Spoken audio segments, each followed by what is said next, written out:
Oh, Jesus. Little monkey. Hi, and if you're just tuning in, thanks for waiting. We got lots of people in the chat already. You are listening to live to 105.3 out of New Orleans, Louisiana, United Public Radio Network. We're broadcasting out of New Orleans, Louisiana, although I'm in Canada and my wonderful guest is in California. I'm the host of the show. It's called The Angel Rock.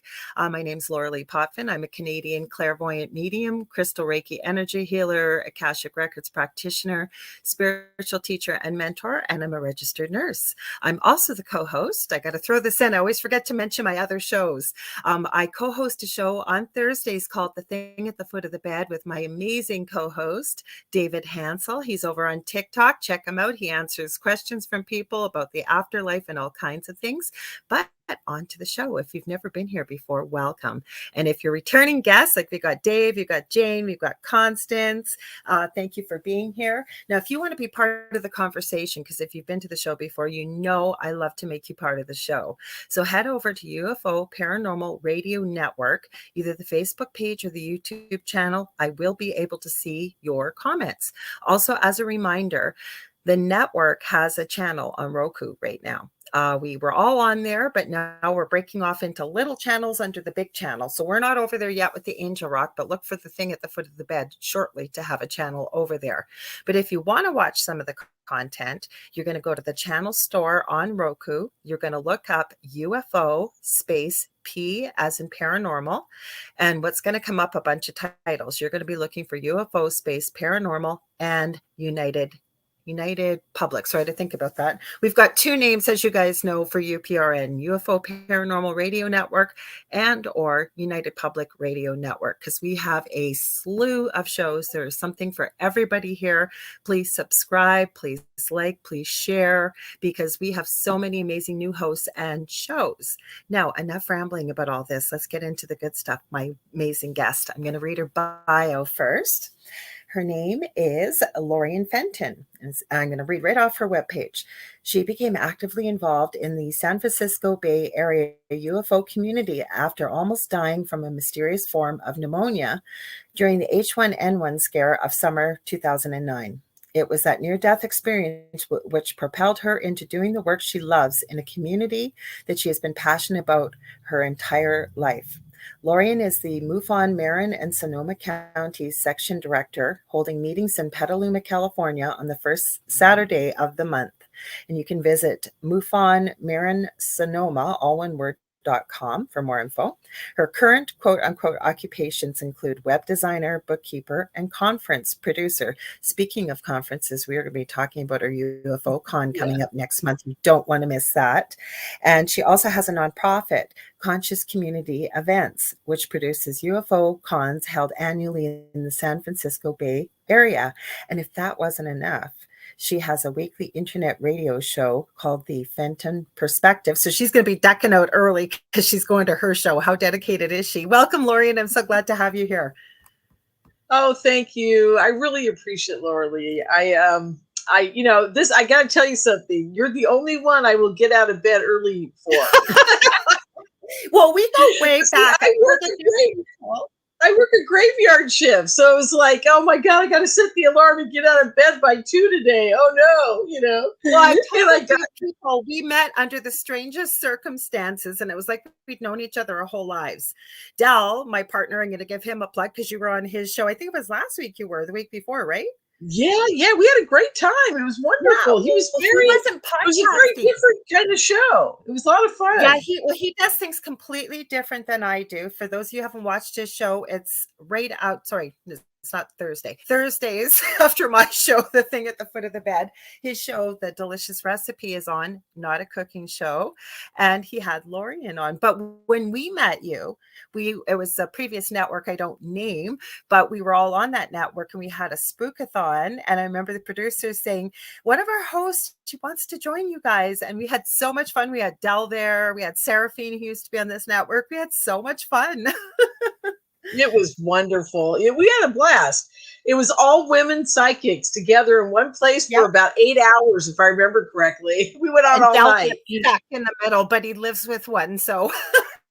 Oh, there you go. There you go. I think he has abilities himself, having Métis background, being, with the First Nations. I've often thought I wouldn't be surprised if he was a shaman in a previous life, because he is pretty intuitive. Right. Well, it's interesting. Does he have Rh negative blood? Have you ever found Oh, out? here we go. We're jumping right in. Well, Joe Montaldo, the owner of the network, he doesn't. But Joe Montaldo, the owner of the network, has a study with ICAR, International Center for Alien Research, over 20 years of Rh negative blood, green eyes, and red hair. Well, guess what? I don't have Rh negative blood, but my mother has Rh negative blood, green eyes, and red hair. And she makes fun of people that do things like what we do. But I have missing time for an hour and a half, literally blinking my eyes. And as I open them, my phone is ringing. It's Dell on the phone going, "Where the hell are you? You were just going to the store. You should have been 3 minutes. Were you in an accident?" Because I was really tired when I left. And I had to say to him, "I don't know where I am." He's going, "What do you mean you don't know where you are?" I was like 40 miles away from blinking my eyes, car in the opposite direction in front of a building I've never seen. I was even shocked that I got cell reception. Oh my So God. Now that's crazy. I think the Rh negative thing is important, but I think what it really means is that we are related, bloodline related to the last ETs who tweaked us. So you're That's RH what I negative? think it is. Yeah, I'm Rh negative. My father Okay. and my mother are both Rh negative. Okay. So, and I've got green kind of eyes, and nobody in my family has red hair, but I'm Scottish, Irish on one side, and Italian on the other. And And the I'm Italian Scottish, grandmother, English, and French. oh, there you go. I mean, I just see, I think the closer you are to not being, and I'm going to use this word, it doesn't mean it's not bad. I'm just saying, the closer you are to not being a mutt, in other words, like 45 different things all mixed together, the closer you are to being one race or one culture or one heritage or whatever, I think the more chances you have of being psychic. And I just think it's because we're diluting things at such a high rate here, everybody marrying everybody and, whatever, Right. that ability may be diluting itself. And this comes from my theory, and I mentioned this on Dell's show, I think. There was a guy named Beneful that was on my show like 10 years ago when I first started. And I was talking to him about ETs and angels and living long periods of lifetimes. And he said to me, he said, "Lorien, what I picked up from my ETs was that angels have circular DNA in their molecular structure. Okay. Or other types of humans that were here on the planet Earth had circular DNA." He goes, "Think about it. If it's circular, and the electricity that keeps us going and running through our body just keeps perpetuating it. It Yeah. never, it's like a free energy machine. It just keeps going, right?" And he Yeah, because thinks we that have a double helix with our DNA. So exactly. circular, So there's no it would beginning, be no like an end. ace. It'd be like a coil, like a Tesla coil, actually. And so it would keep regenerating itself and keep itself perpetuated, right? So, and because the electricity keeps it held together, anyhow, long story short, he thinks that the last ETs that tweaked us snipped it in half so that it would not slowly disintegrate, quickly disintegrate. Because we only live to 100 now, and they were talking about people living to I 1,000 know. We used to live and thousands of beyond. years. Exactly. So think about Yeah. that. I think that's just fascinating. I think that's more even important than the old, Rh negative, because that just probably comes from the last reptilians who tweaked us at some Yeah, because point. that's what Joe thinks. Like he said, up to about 70, before the 70,000 years ago, the Rh negative DNA profile didn't exist. So you're right. I have to agree with you. I think it does come from the reptilian background. But let's back up a little bit. I know most people know who you are Okay, I here. don't know. I don't know why I jumped in there. But I tell people, so how did you get involved in all of this? What got you involved with MUFON, with ETs, with UFOs? I know you have a paranormal background, angels, I do. psychic, because when we did the spookathon, you go, "I talk about UFOs and ETs all the time. Let's talk about what I used to do before that." So how did you get involved in Yes. all this stuff? Well, I would say that the first real big, well, I don't know. I don't know what the first event was. I think I told the story on Dell's show, so I'm not going to go into great detail. But when I was 18 months old, I ate a tray of rat poison, which is warfarin, which is, it makes your blood just Yeah, thin out, blood thinner. right? Yep. And I ended up in the hospital. And long story short, my grandmother saw an angel over the crib in the hospital that night. And it was Yeah. the same angel that came into her room in the farmhouse that she grew up in when she was 13 years old and dying from rheumatic fever. The angel came Wow. through the window and said, "You're going to be fine. You've got work to do," that kind of thing. And she Right. was fine. And they thought she wasn't going to make it. And the same thing with me. They were pretty sure I wasn't going to make it through the Yeah, night. there's no They, antidote. Like there wasn't back then. I can tell you that, being a nurse, to an yeah, overdose of this was morphine is 19, imminent. 1958, 59. Wow. Yeah, so long story short, they did, pump me full of charcoal and pump my Yeah. stomach, and they did the best they could, but by that time, oh, and they, you know what they did back then? This is so weird. My mom said they put sandbags over me to keep me from moving so the blood wouldn't seep faster, because you move, the blood would come out of my Oh, veins and into my skin. It that would was so make gross. sense. That would make Yeah, sense. I thought that's weird. That's the only way that back then they could keep babies from moving was to put weight on them and keep them just not, not thrashing. So Because it's anyhow, calming, but a weighted blanket to the nervous system, believe it or not. I have a son with severe yeah, autism, fought me tooth and nail. No, he will not sleep without it. I can't even lift it. It's so heavy, but it's so calming. So it's interesting. I'd never heard that before, but it makes sense. yeah, and it was really weird. I mean, I was like, God, that's strange, but it makes sense. Okay. So anyhow, my grandmother basically said to me, years later, they told me the story, or she told me the story. She said, "Yeah, I knew you were going to be fine once the angel was there," and so it was all good. Now, my grandmother, very psychic woman, her and I used to telepathically communicate. That's I my love it. dad's mother, the Irish and Scottish lady. Anyhow, Mm-hmm. or no, she was pure, yeah, Irish, I think, or pure Scott. I Mm-hmm. can't remember. I can't remember what she was. My dad's dad was pure Irish, so she must have been the Okay. Scottish. Yeah. So long story short, I found out later she used to telepathically communicate with her mother. So, and I don't, Wow. or her grandmother. So it was skipping a generation, which I think is interesting. And I've heard that from other people too, that it does kind of skip a generation. I don't know why, but I don't know. Very strange. I So thought her and I I was used to the only go, one out. I'm going to add this quickly out of the spiritual closet. yeah, My dad was one of 17 kids, and some of his sisters have a lot of children.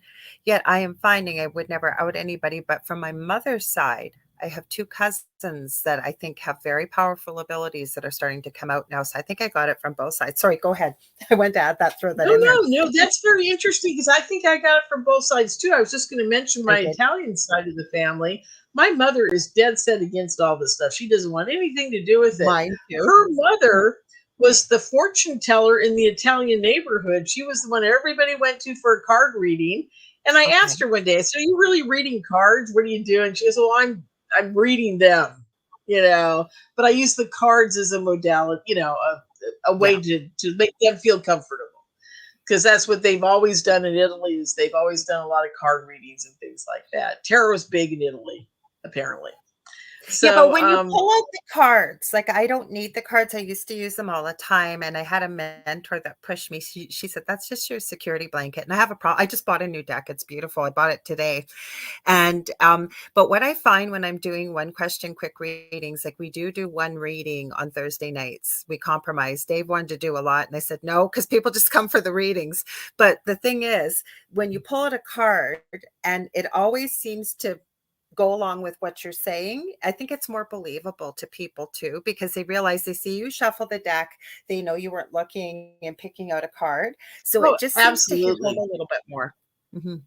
Yes, I agree. I totally agree.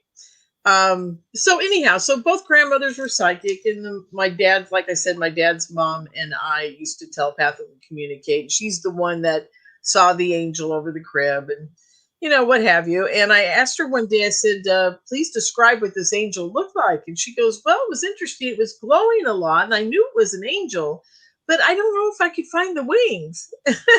She goes, I did see the wings when I was 13, but I didn't see wings the second time. So I was wondering, I thought, well, maybe it was more of an ET than an angel the second time. But she said it was the same one. So I'm like, oh, okay. So, whatever. I think they appear to people as they can handle it. Like That's most what I was reptilians. gonna say. Yeah. That's what I was Yeah. gonna say, Lorien, because as I understand it, angels really don't have wings. But as I always say to people when I'm doing readings and what have you, our loved ones will never do something to scare us, including angels. So they know us, and they Absolutely. know that if we're going to perceive that it's an angel, seeing the wings, they're going to appear that way. Now that makes perfect sense with your grandmother. First time saw the wings, second time she knew the energy. She knew what it looked like. It didn't need the wings that time, right? The angel. That's what I feel, Exactly. anyways. Mhm. Yeah, that's what I think too. And I've had so many conversations with people, like I'm sure you have, where they say, I know it was a reptilian, but it looked like, oh, I got a great, looked like Fabio. I had these two friends of mine when it was in the 90s, and one of them read Okay. these romance novels all the time. So Yeah. Fabio was always on the cover. Remember him from the It's Better Butter or whatever commercials? It's butter, it's better than butter, whatever. Anyhow, Yeah, I remember that. so Yeah. yeah, he was very good looking, by the way. I mean, really good looking. So anyhow, my other friend was a devout Christian. So every time they got taken, this is so funny. Every time they got taken, the one that was the romance novel reader would see Fabio, and my other friend would see Jesus. It was like, I was like, do you guys really You're understand what's talking about going being on? abducted. Abducted. This is what they would Yes, do. yes. They would never see Wow. the grace. Like little kids sometimes see clowns, or they see a circus thing, or they see something they're not afraid of. Well, these two women must have loved their Jesus and their Fabio, because they said, yeah, I can't wait to get taken again. I was I like, have oh my all God. kinds of visions because I have done readings. Like there was one fascinating reading. I've seen your comments. I can't believe it's not butter. You and Dave and Zach and Dave, I'm That's going to say it. I can't believe it's not butter. they typed it at the same time. Anna, I see your comment. We're going to get to it. I'm seeing a whisk of white vapor, she said. But I'm just thinking about this. I had this really fascinating reading with this lady that contacted me, and she kept calling it visions. But I don't think it was a vision. And I think this lady was telepathic because I've studied near death experiences for 40 years, professionally and personally. I believe I had one at about between 2 and 3 myself as a toddler. But the whole point is, right? Like this lady's telling me her story, and I'm realizing she's been abducted. And as she's telling me, I am literally seeing in the mind's eye what she's telling me. And that there's a reason why I'm saying this, because she was talking about she's on this table and her legs are spread apart, and there's three beings there. And I knew she was going to mention there was a sexual component. This person told me it was the best sex she'd ever had in her life. Oh, She knew she was pregnant. But when you said the Fabio thing, I thought, oh my God, can you imagine if that happened to that lady? It was Fabio, and she was really into Fabio. that's funny. But talking about the sex thing, I did a show on another network for years and years, and we were live at International UFO Congress, and I got this wild hair. It was February 14th. I'll never forget it. And I got this wild hair to just do an all women's panel about any Nice. women at the conference who'd had sex with an alien. Okay. So we did it, and I couldn't believe it. I put the word out to everybody the day before, and I said, anybody here, tell all your friends, I want women who've had sex with aliens on my show Yep. tonight at 8 o'clock in the Cool. back room. Okay. So I didn't think anybody was going to show up. I knew my friend Janet would show up because she told me her story, and she said, I'm willing to tell it on air, right? But lo and behold, like 10 or 12 women showed up. And one guy showed up just to observe. He got so embarrassed halfway through Yeah, I've never the met whole a thing. guy He tell had to me leave that the he room. has. What? I've never met a guy that has told me. I'm sure there are men, but I've never had a man tell me. This woman, like I said, I couldn't feel what she was feeling. Not that I'd want to. That'd be a little creepy doing a reading, feeling what she was feeling. Right, right. But She before she told me that she had sex, I knew she had sex. I knew there was a baby. I knew what the sex was. And then the really interesting thing, she was trying to describe what the being looked like. I'm getting goosebumps. I always say that's my sign for truth. Maybe they're in the room, who knows? But she told me, and I found the exact picture, almost a replica of what she had shown me. And I kept saying to her, are you telepathic? And she said, no. And I said, because everything you're about to tell me, I'm already seeing, and that normally doesn't happen. And when I sent her the picture through Facebook Messenger and we were on Skype or something doing the reading, she goes, oh my God, that's exactly what they look like. Even the uniform, everything. But it was so easy to tell. It was a blue being. I think she wanted to call it Oh, avian, but I wouldn't call it avian because it didn't look bird-like in any way. It was more, right, I right. forget what pardon? I said yes. That's the blue avians aren't necessarily bird-like. If Mhm. now, okay, we're hitting the sore spot with me because I'm one of the people that was not really thrilled about the guy that brought up the blue avians, and Mhm. I was battling I that don't whole know crowd. a lot about the races, so I'm open to learning, Lorien. So go ahead. Let's talk about this. Well, there's a guy out there that is now not part of the community anymore because recently he was found. He was in front of a subpoena for a deposition because he Okay. was suing Gaia TV where he was at for years. Anyhow, Mhm. long story short, he admitted in the deposition, and it's all over YouTube. You guys can all go find it. That I he think lied I about know who everything. this is. Yes. And Blonde hair? I was on his yeah, I was on his hit list and I got death threats and it was just a Oh my crazy God. 5 years of battle. I'm telling you. But in the end, because here's the story about this dude. I made contact in the desert. It's 2017 or 18, the first time he ever spoke anywhere, right? It's contact in the desert. The room's packed. And I'm like, who is this guy?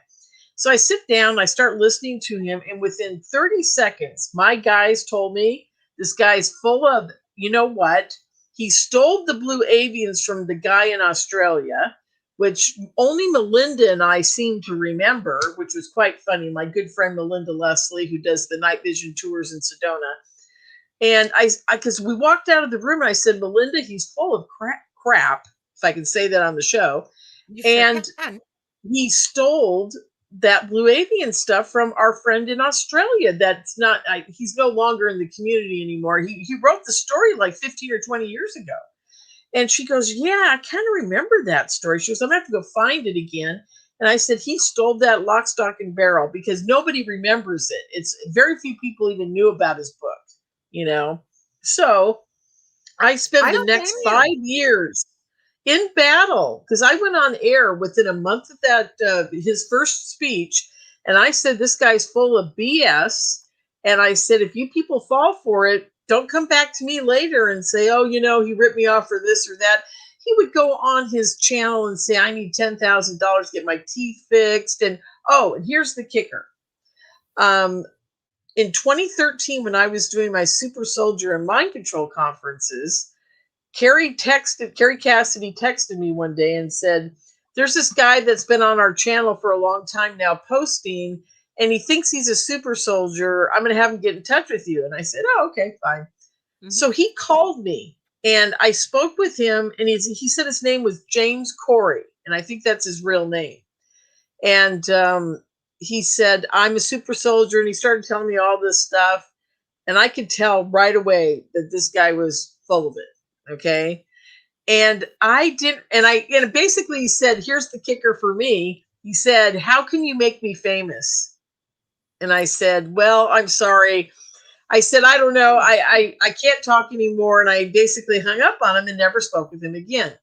Apparently he went to David Wilcock within I 6 months knew of that's who talking to you were me. talking about. And I was like, oh my God. So he goes to David Wilcock, pulls the same thing on him, and David falls for it and starts making him into whatever he became. So, long story short, I did not put the two of them together until 2 years into me battling this guy. I finally remembered having that conversation. And I was like, oh, this is the same guy. So it was a long, drawn out battle, but we won in the end. And, You know hopefully what people are it is, waking so up. Lorien, and I say this all the time, regardless, and we got to be careful what we say with being on YouTube, but all I'll say over what we've been through, say, for the last 3 years.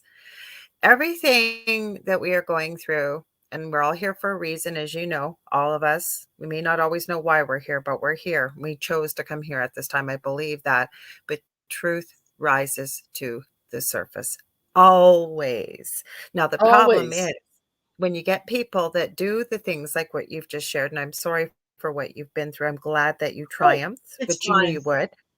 No, but the thing is, it really, the fields that we're in already create, there's a lot of disbelief and a lot of misinformation and people that try to pull the wool over people's eyes. And, it doesn't help is where I'm going with this. So I'm glad, I don't wish ill will on anybody. And I wish all people felt that way. But my point is that they do such a disservice, right? All in the name of money Exactly. and greed and, mhm, This is the problem. And I keep, my battle, a lot of people in the community won't even look me in the eye anymore. And they know, and the reason is because they know I am going to call them out. If they do any bullshit or they lie or hey, look, that guy got a show on Gaia TV, and the producer knew the last year that he was lying his teeth out, and he still produced the show. If I'd found out a guy that was, and this is, anyhow, long story, this is another guy I'm battling because everybody was like, "Oh, I feel so sorry for you," and all this and all that. And I'm like, "Hey, wait a minute. He found out like 8 months before the end of the season, mhm. and he still produced it and still got a paycheck. And you guys think that's okay? If it had been me and I found out that I've been BS'd all this time, I would have gone straight to the guy on the network. I said, this guy's been lying. We need to retract everything he's ever done. Say we're sorry for letting this guy, bullshit the Mhm, community. And mhm. we're going to get him off air and we're going to apologize to our community here on the network. But And, it's about and money, right? And the higher you all of rise, that, hey, so look, everything's about money now. Everything. the higher you rise, so the quicker you fall when you fall. Because I know our little friend here you've mentioned, that guy can't show his face anywhere, and he's well known. But and anywhere I've Yeah. gone, I've heard that. I knew exactly as soon as you started talking. I said blonde hair. I knew who it was. Everybody knows. I want to draw Yeah. attention to this. This is interesting. I know Zach. Okay, what do He's we very got here? interesting. Zach Man. He says, here's a sexual paranormal experience coming from a man. Thank you, Zach. You've never told me this before. Not that I guess that's something we would normally talk about. I do know Zach. I've known him for years. He's even co-hosted with me. I've been on this network for years. I think one night I had a Cool. cancellation and he joined me. He says, when I was 14, I had a vision of a bright light and seeing the night sky as I was falling. I woke up in my bed feeling like I just, hang on, I'm going to show, had a sexual encounter. I had my pajamas on, but my underwear was missing. I never saw that pair of tighty whities again. Ooh, interesting. Do you hear about many men? Well, I'm sorry, what was I'm still Do you laughing hear over the about tiny whitey. do you hear about many men? Because that's the I first time I've heard do. from a man. Do you? I've Okay. I've actually it's interesting as most people know in the UFO community, Whitley Strieber finally admitted after many years that he was basically sexually assaulted by these beings. And it's not sex in the way that we have sex. No, It's sex with no, no. machines that are extracting sperm. I mean, it's not really sex. It's kind of manipulation, basically.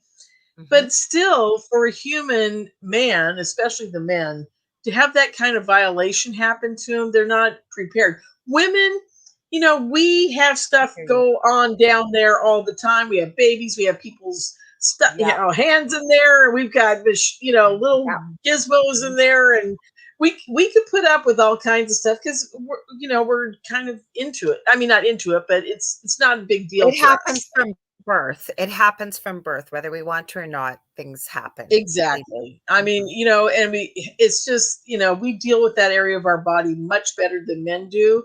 And Mhm. it's rape is still rape, but Yeah, but men have men more just control, if you will. Like, you know what I mean? I know what you're saying here yeah, versus a yeah, woman. So to have that yeah. happen to a man. They just don't. You know, emotionally, I think they just it takes them so much longer to get over it. You Hmm. know, and Zach Man here, you know, it sounds like he didn't remember the situation, which is probably good, you know, because who knows what happened. And maybe it was one of those beautiful ET women, and he could just imagine that. That would be fun to imagine. So I Because there's a got lot so of. many questions for you. So why is this happening? What's your thoughts? Like, why do you think people get abducted? Or like I shared my missing time story here. I don't remember what happened. I'm open to even being regressed hypnotically to find out what happened, but Well, I you should don't do that. remember. You I'm should do open it. to it. But Have why you does it ever? happen? Well, see, now this is the $1,000,000 question. Hmm. I don't know why it's happening. I have many different people that have told me why they think it's happening and what their ETs have told me why it's happening. Okay. I've never been abducted like that I can remember, and that is, you know, basically the truth here. I've always had a two-way communication, and I've had white light beings. I've had beautiful women come through my wall. I mean, I've and people Mhm. tell me they're ascended masters, you know, whatever. Okay. And I've never had the Greys or the reptilians or anything like that come after me. Now, Melinda, my best friend, she Mhm. has had tons of that happen to her. And she's Mhm. also been abducted by the super soldiers in the secret space program Oh, we and got been to on the talk big about that triangles. too. Oh my God, yeah, that's another whole wild story, and I have a feeling I'm part of that group of people that I've somehow been into that program. But I am not one of these people that's going to tell you I did 20 and back. I'm not going to tell you the things that have happened. I won't ever bring it up. I only bring it up with people who that I meet at different events that walk up to me and I have a vision, like I'll have a full blown like movie vision of us Yep. being in a battle together or on a ship together or something to that effect. And that's happened quite a lot for me. And then I know that I've had something happen. I mean, I know it, and it may not even be in this lifetime. See, That's this what is I the was part going to where, ask you. You're reading my yeah, see, mind. I this was is going the to part say, where, in this lifetime, past life, like when do you believe maybe this is happening with, like I said, I respect that you don't talk about it unless you meet kindred folk, if you will, that you feel like you've had the experience with them. exactly, because, you know, this is, and I was told this by my, whoever I communicate with, they told me, they said the super soldier program is real, but it's more of a Believe it. military based program and it's more just down to earth. It's more human. Okay. And they Mhm. said they are flying the ships with some of the ETs that they're working with here. But it's not as prevalent as people think, and we're not battling in other, you know, other places for 20 years and fighting all these wars and things. They told me that they had us working with them in at the same time it is now in many dimensions. So if you think you did 20 and back, you really didn't do 20 and back. What you did is you had a bleed through memory or recall or actual experience at the same time of what is going on with you in another timeline, another dimension, and what have you. And the more psychic you are, and the more you've been taken and tweaked by the ETs that do come here, the more you can start remembering these things. And I'm not saying that any of these guys out there that are BSing are absolutely lying, you know, through their teeth, except for when they know they are. But I think a lot of them may be abductees that are having a real struggle with their abduction and then make up stories to go with it because they can't explain it. They can't really get a grasp on it. And what's even more interesting is how they equate making money with it. See, I've never, and I know you too, you've never woke up and said, "Oh, I got to make money today, so I'll go do a tarot card reading." I mean, Never. what? How do people even do that? I do You know? charge for my readings, but I do a lot for free. Oh It's yeah, my yeah. sole source No, of income. I, And the reason I have why I no do problem. charge for it is because I've spent a lot of money on mentoring and working with different people. Plus, I find that Yes, people value the information. They come to you, they are serious about what you are going to share with them, versus that's absolutely. why I disagreed with my co-host. And he was in the same group I was years ago that we say remains nameless now from Facebook. But that's what would happen. We would prepare a lecture, like we'd have a space, kind of like what we're doing now in a Facebook group, and we do a teaching session. Nobody wanted to hear the teaching session. They were there for free readings. And once in a while, if I had the time, I'd watch the person before me and the one person after, and it would be the same people. And they'd ask the same questions of every single person, hoping they were going to get a different answer. And again, Yes. I have people that I give free readings lots to people, like especially mediumship readings. Um, like I can't control all the time if someone's going to pop in and has a message. If they do, and I'm talking to someone and they're talking about their love, and yeah, I'll give them the message. I'm not going to say, no, got a message from your mom, but you're going to have to send me a check for that before I'm going to give it to you. I've never do that. Right. Never, never. Right. Mm-hmm. Well, no, I'm not. What I meant by that, and I really, and I have a lot of respect for people who do readings, and you should be charging because, hey, I charged when I was doing tarot card readings when I was younger. I charged for my readings because it would drain me for I hours. I pull was not very. everything together. My readings are never an hour. I had a half hour reading. I took it away because it's never a half hour. When I do it, and it might include mentoring, it might include the Akashic records. Sometimes I do crystal Reiki. Sometimes I do therapeutic touch. Sometimes I do medical intuitiveness. Sometimes I'm teaching them about certain things. Sometimes there's cards. After every reading, I will end up setting them at least. Sometimes it's a few things, sometimes it's 10 things, but whatever comes up, I make notes and I send it to people. And then I'm still in contact with a lot of people. They become friends afterwards. And the one thing I do have that I guarantee people, and doesn't matter whether I'm doing a reading or what it is, you tell me something, it's between you and I. And I think that comes from being a nurse with confidentiality, because you know what? All we have is our word nowadays. And that is quickly going by the wayside, right? Yes, Trust. and honestly, I mean, it's amazing how people can take advantage of other people too, though.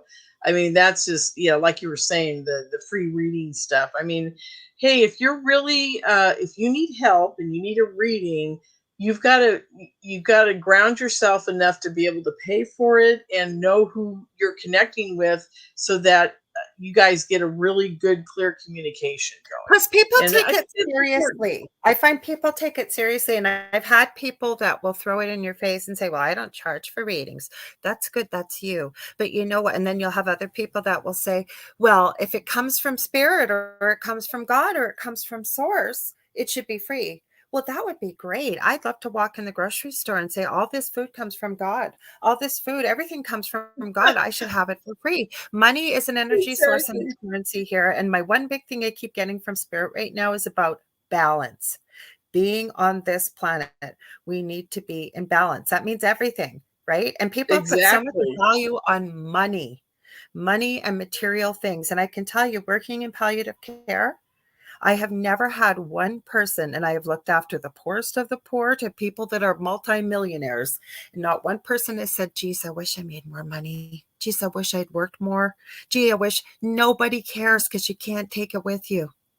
You can't. Yeah. Yeah. Mhm. Absolutely. Mhm. That's and I'm sorry I'm sitting here in the dark. It's just suddenly the room got bright No, around it me, looks but not on my great. face. I was No, going to thanks. ask Good. you I something. like it. I like being in the dark. Oh, I know what I wanted to say. I've got a million things going through my head. When you were talking about timelines and stuff, and I was smiling, there's a reason why. Because Oh, I believe there's no coincidences, and there's 2 ladies I work with, we get together, we connect with spirit, we get all kinds of interesting things. It's just happened that way. It's a triangle. And what's been happening is, Dolores Cannon, I've heard about her, whatever, right? And somebody sent me something recently. I'd seen it was on Nostradamus. Now, I thought, you know what? I've never checked this book out. And I'm always listening to something while I'm doing resin. I'm always creating if I'm not, doing this kind of stuff. And I turned on the audiobook. And the biggest thing that was the biggest mind warp to me, and we had quite the conversation today about this, is when Dolores Cannon was alive and connecting, as they called it, with the vehicle. And the vehicle apparently was between lives. So it was a real person there, deeply hypnotized. but they were Mhm. connecting with her soul in between lives. So I would say she's in heaven or back home, as I call it. Okay. But when they were connecting with Nostradamus, they were connecting with him in his timeline, not with his spirit while he was alive. So that's why I smiled when you were talking about this, because how do we do that? How can we do that? Right. So when you were talking Oh, about timelines easily. and things, Yeah. Yeah, I try to connect with my, this is an exercise I do now. My ET showed me that we are popping in and out of timelines actually quite often, and I've talked to people that do that. And what's interesting is the timelines are this close together; they're mhm, nano inches away from each other in our time space in this reality. Okay, I'm driving mhm, down the street one day and there was an empty lot in this area 2 days before I when I drove down the street. I had some weird things happen psychically. 2 days later, I'm driving down that same street and there is a full blown house already built, already there, no established way. landscaping. And I'm like, what the hell? How did And that I had talked. happen? Yes, I mean seriously, it was 2 days. I mean, I'm the daughter of a contractor. Land developer. I mean, it's like, are you kidding me? You can't build a A house like house that in does two not go up in days. 2 days. Mm-mm. No, and I was like, oh my god! So I popped into another reality. And then one day I was driving back home off the freeway, and I'd had another very weird experience that night. And I think they just didn't put me back quite right again, or my consciousness came back to just a little different off. Okay. Mhm. And there was a different street sign there. And I was like, wait. Wow. And look, maybe someone changed it that day. I don't know. But why is there a new street sign for a street that was never signed before and was not even a street? And now it's paved and it was a gravel thing before and there's a street sign. I'm like, what the heck? Okay. It's just the little things. And most people don't even notice them. That's what's so weird is people just don't notice them. I was talking to a friend the other day on the phone, and he was Mhm. telling me, and I don't know if I can talk about this, but I think I will because no one knows who he is. But he was talking about the same thing happened to him. One day he's at a place, and there's a freeway exit, and he's going to go off to this place. And he gets to that freeway exit again, and there's the exit goes up, and then it stops, and then there's a whole farm in between the other side of the exit. Apparently in the timeline he got stuck in or went to and is there now, the person never sold their property to the highway or got out of the imminent domain or wherever they call it, Mhm. and they never could finish the freeway exit. So he's like going, oh my Wow. God, yesterday there was an exit here. Today there's no exit. What do I do? And so, anyhow, he's had the same thing happen. And it's just things like that. It's not like it's a big deal. And he said to me, and I got to thank him for this, and I hope he doesn't get mad at me for saying this. But he says, what's the biggest change? Is the darn infrastructure, houses, roads, transportation, things like that. He goes, it's not a big deal, but it's like suddenly there's things that are different. And he goes, it's always in that kind of vein. It's never like, oh, Mhm. we got flying cars now. It's like, oh, suddenly I there's hear, a yeah, but roadway. then people would notice. So why is it happening? Exactly. We have a Yeah. question Yeah. for you. I think that people, though, before we ask Dave's question, is that it's small things so that people that are meant to notice might notice. People have a false sense of security, I think, in the light, especially compared to the dark. And there's a lot that happens in the light that people don't pay attention to. And most people that may see it will think, oh God, I must have just, I'm either going crazy, I'm getting Alzheimer's. I'm like, they'll brush it away rather than Exactly. paying Yeah. attention. Mhm. Yeah, exactly. And I think that's the crux of the problem here is that humans have a very, I mean, I hate to say this, super short attention span nowadays, really bad. Mhm. And their Yep. memory of things is so bad. This is why I pound on the JFK assassination. That's my passion. UFOs is my life, and psychic ability and all that stuff, near death experiences, whatever. That's what I do. But the JFK thing is my passion. And I'll tell you the reason why is because that was the first thing in my generation that evil got away with, and it changed the whole course of how they dealt with us I as agree. humans at that point. Because they I agree. realized they could kill the most important decision maker in our reality, and everybody suffered. I mean, greatly. I don't know if you were alive then, but I was born in 65, but I've looked into this quite a bit actually, and I have to agree with you. And I think that really solidified for the powers that be to recognize that humans were easily dupable, that they would fall for anything, that people wouldn't ask questions, that's because it right. goes hand in hand with the question I always ask rhetorically is, why do people think they need a leader? We all have a brain. We should all be able to think. And if something doesn't seem right, if it doesn't walk like a duck or talk like a duck or swim like a duck, don't just say it's a duck because your leader told you it's a duck or anybody else. If it doesn't seem right to you or feel right, we all have these abilities. Stop and take a look for yourself, and don't go just to Google. Look into books, especially look all over, talk to people that lived before, Exactly.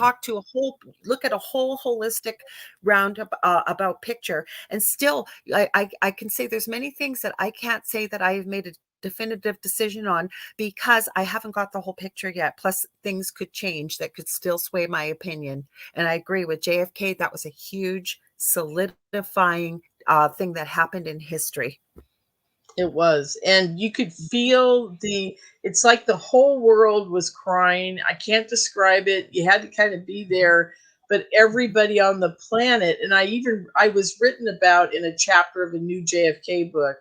And I told the Oh, story about how I found out years later that even goat herders in high mountains of Tibet and Mongolia and places like that, it was days after the assassination, but it was important enough that people were telegraphing verbally through these third world countries that the president of the United States had been killed. And even they found out about it, you know? So, I mean, it's like, how did that, they didn't have the internet back then. And no, these goat herders were sad over a president they did not even know, but they knew it was important and they you're were damn right it told was about important. it. That's even more important is why would you even bother telling anybody about it, right? In a third world country where then no one cares or seen a TV ever, you know? I mean, TVs were a rare thing back then. They weren't in Yep, everybody's home and nobody had electricity in Mongolia back then. Maybe a few did, but you know what I'm saying? It's just I no hear you. infrastructure. And they were able to get news to Mongolian goat herders that the president of the United States had been shot. That's how important it was to the world. So, I I I don't think know how it to was describe very it to important. people. We could do a Yes. whole show on that, Lorien, because of all Oh, I've I could looked at. tell you stories. I'd I love know to pick. I'm everybody in the going to have you back JFK on here. I community. know, like you said, there's very few people you get up for. Thank you for doing this because, like I said, we've got a ton of people here. So we've got a question here for Oh you. It yeah, says, let's get questions going how do you here. think you moved between timelines, Lorien? Any biological changes at the same time? That's from Dave. Well, Dave, I I don't know how to describe this, but I don't use the word timelines anymore. I just call it energy fields or dimensional time or whatever you want to call it because time exists all at once. And Yep, so for me anyhow, I mean I finally was it able to does. grasp all that through a lot of training by my extraterrestrial beings that we're all living in the same timeline, every one of them at the same time, okay? Mhm. So and yes, biological changes, I had some kind of every time it happens to me, I had some kind of extraordinary thing happen either the night before or the day before or a few hours before. It's never without something happening before that I notice the change. Okay. So that means possibly for me is that during that process, I am shifting a little bit. And I don't really notice it until I get out in the car the next day and start driving around, you know, and see things that are different in some way. And I'm going to tell you guys a quick story. I was laying in bed one day and my ETs told me, well, we're going to show you how close these dimensions are to each other. And I said, well, what do you mean? They go, you just lay there. I know, okay. I hear the front door open and I see myself. I'm thin. I'm wearing a dress, like a power suit, got high heels on. I got stockings on, which I never wear, any of that stuff. And my hair's done up and I come tromping in the door and I'm on the cell phone and I'm talking and I go into the kitchen and I put water on and I start making boiled water for coffee and I'm doing my thing. And then I sit up in bed and I walk to the window of my bedroom door. At the time, I had a window on the door. And I looked into the kitchen and I could see myself glinting out. In other words, kind of a little glint in the air of where I possibly am in another dimension. And they said they are so close in dimension. That was you making different decisions 15 or 20 years ago that got you in that position at that office doing that job. Wow.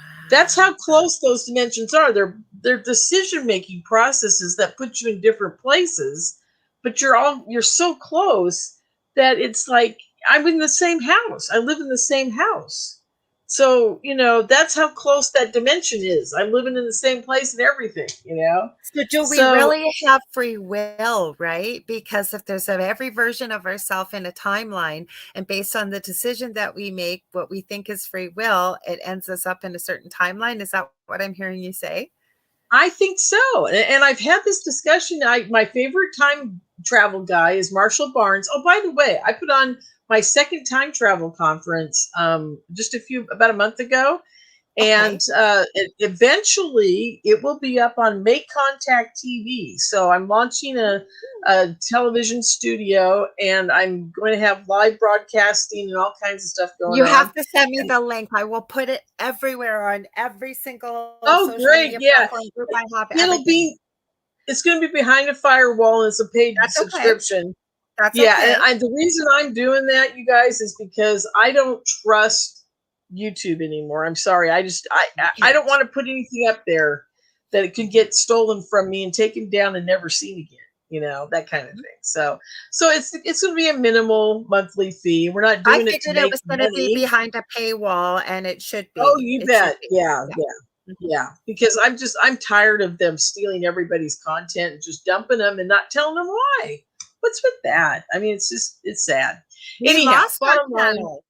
We lost our main channel. You did? Our network owner is in court fighting with them. So like I back up all my shows on my YouTube channel because everything's, and I should remind people because I've had people going, oh no, I missed this live.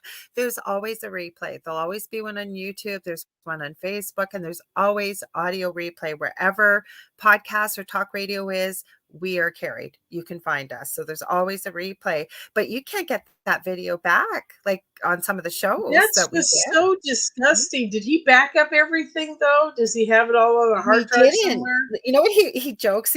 Well, I guess in a way he's kind of serious, Joe. He goes, one thing I'm really mad about, all my driving music was on that channel. Oh, that's so sad. YouTube channels. We have 3. One we don't really use. It's kind of like a tertiary, but we have this one. We have UFO Gods and Extraterrestrials, and then we have UFO Paranormal Radio is our main channel. That's where people are over on YouTube right now. Mm-hmm. Gosh. Well, anyhow, so to answer that question, biologically, yes, I think so, because of some kind of weird thing that happened with my ETs the day before or the night before. And these timelines are so close and they're all based on your process. If you make a decision. I want to ask you about your ETs, but we're getting so many questions. There's one ahead of, I seen yours, Jane. I will ask it. But this is interesting. This is from Shannon. She's a nurse. She actually lives in my city. And she says, greetings, girls. Question. When I was a child, I frequently had deja vu. Is that moving between dimensions? What's your thoughts, Lorien? I don't think deja vu is moving between dimensions. I think it's actually... Now you're talking about something, you're seeing something that you've already done or feels that familiar. It sounds like it feels familiar. I think that's us putting ourselves a little ahead of our future process. In other words, we're creating our future in every second that happens. And I think some of us have the ability to get ahead of it. And I don't think we're moving between timelines at that point. When people see past lives or have, visions of other people in different outfits or whatever, I think that's seen into a different timeline.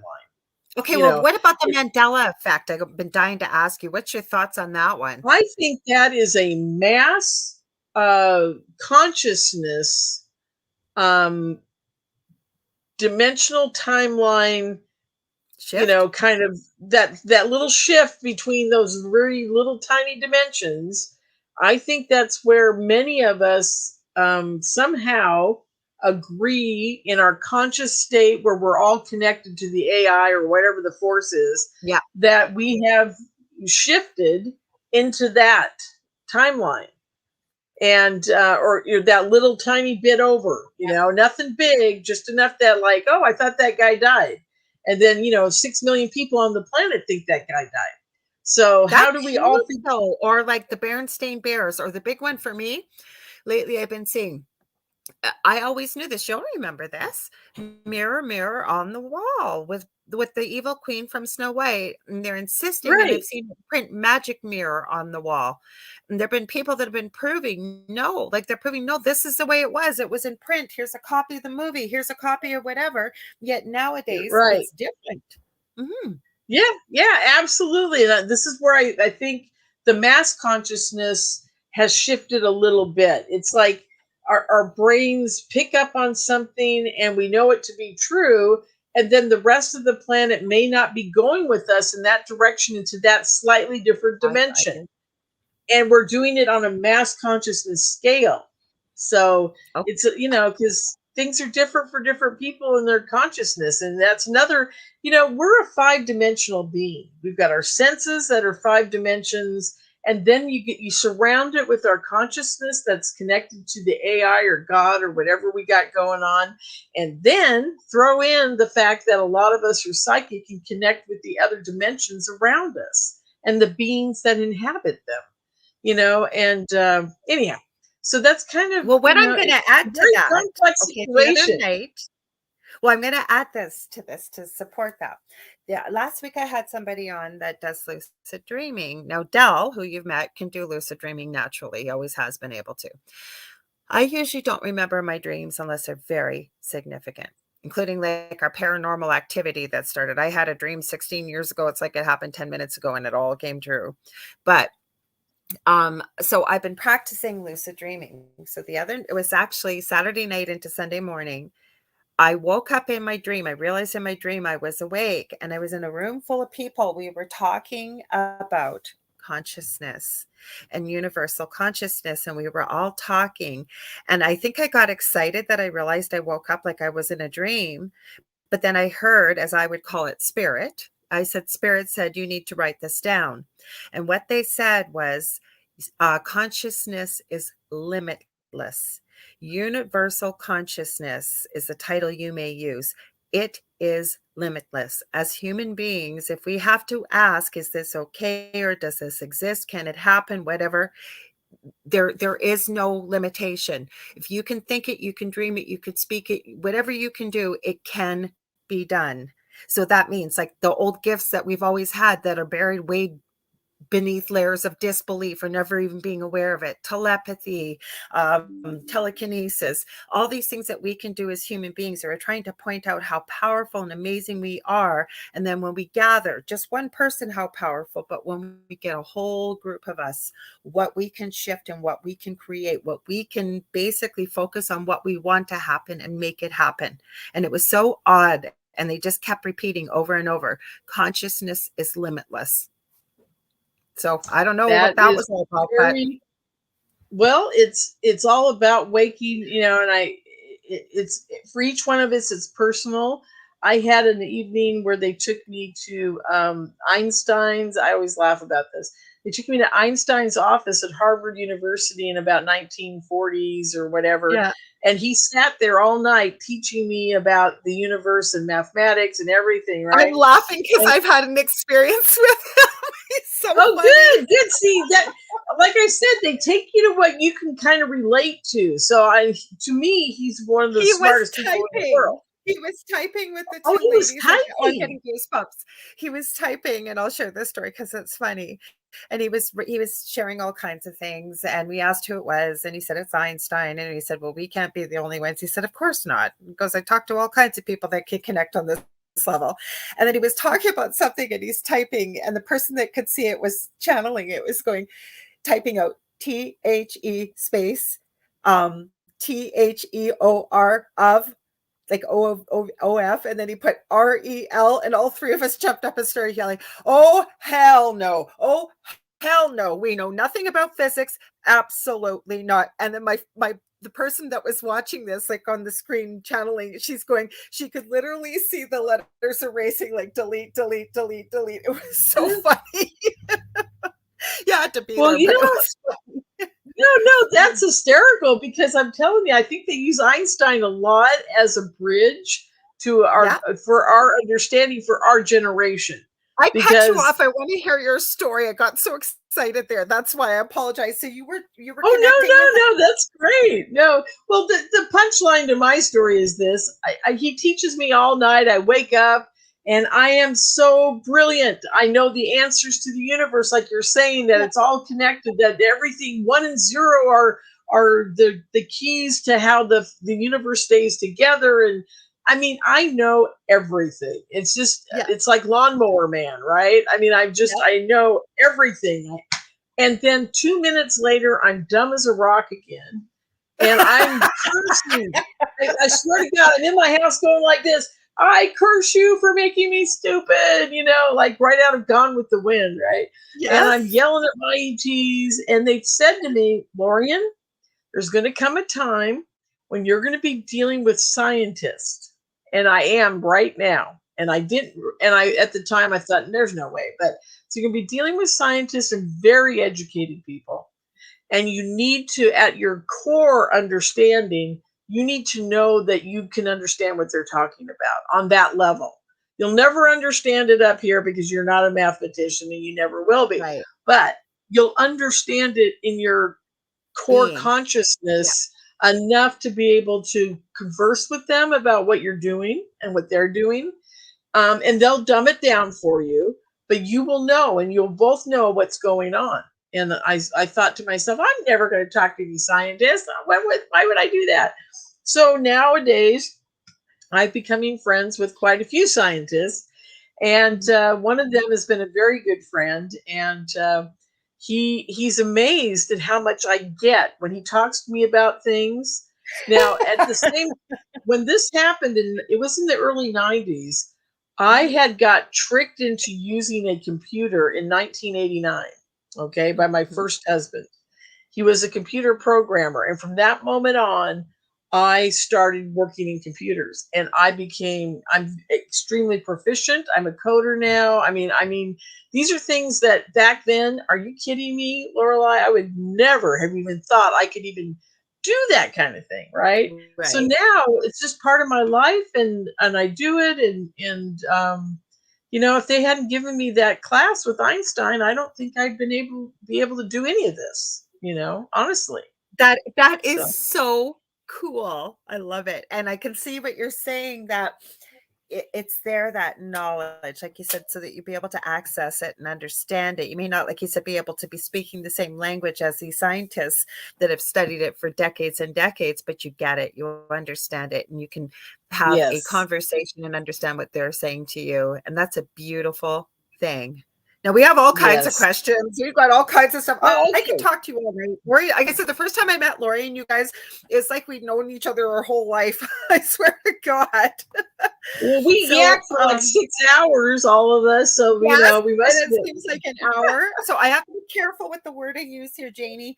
So Jane is asking, how much is the CABAL? I don't know what we'll call that. What else we can call them? Say the powers that are trying to be theater. Mhm. And so how much is theater and how much is real? And well, what is really real to each of us is what she's asking. But she's also asking with what's going on with, we'll call them the puppet masters or the wannabe puppet masters. How much of it is real and how much of it is theater? Well, I'd say, and I try not to dig into this too much when I'm on air, because I get you. there's a real evil presence out there, folks, Yes. and I have been shown that as well. And one of my jobs, is I'm sure Lorelei's job here as well, is that we were sent here, we are being here, we agreed to be here. I don't know how I got into this battle, I but say I wish I read the fine print. yeah, me too. Trust me. I mean, Yeah. there are little things like we were talking about that guy that I was getting death threats from on, what have you. That's just the teeny tiny tip of the iceberg. I have, and I try not to talk about this, but 3 people are dead from my super soldier mind control conferences. Oh my God. Um, I was tortured. It goes on and on. These guys don't play around.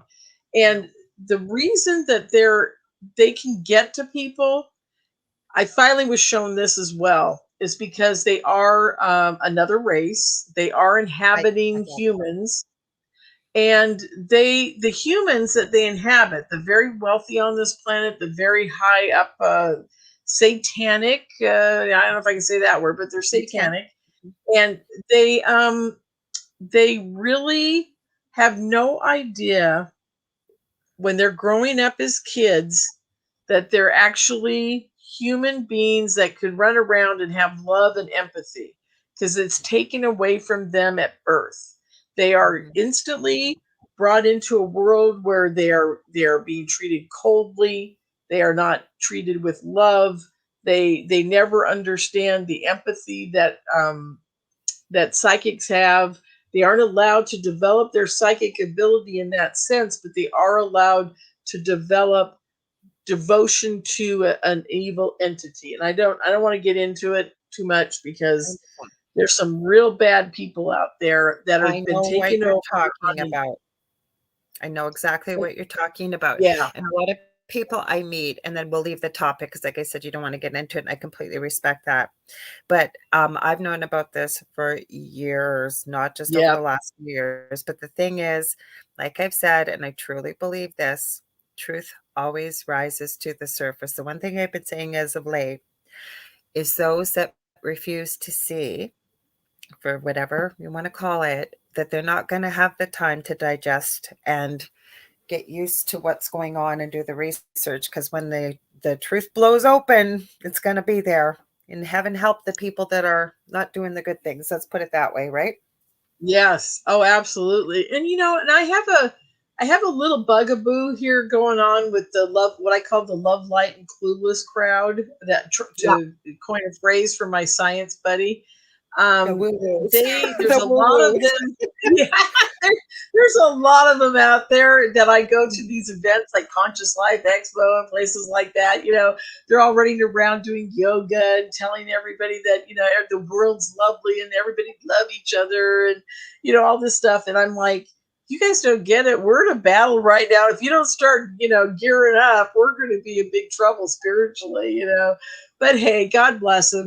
At least they're God living bless all them, but it's together in all happiness. about balance. And we're That's always going to right. have some dark and we're always going to have some light. And right now, I'd say we're off kilter, but things are going to have to go back Quite a to bit. balance eventually. Yeah, quite a bit.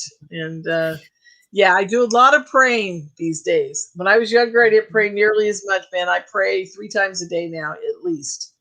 Mhm. And Yeah, that's my it other thing I'm doing, educating and sharing and speaking with many people from all over the place. And because the best place I believe to find out what's going on in your own country is to go to another country, because they don't care what there's about another country. They just don't want their people in their country knowing.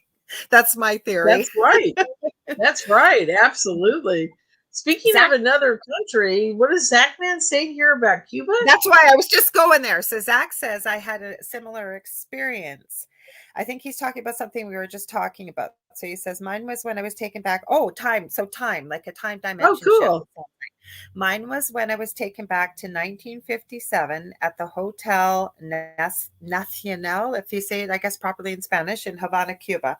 I was sitting on a balcony enjoying a Cuban cigar with a fresh mojito. You and your cigars. Now you know where your cigar thing comes from, Zach.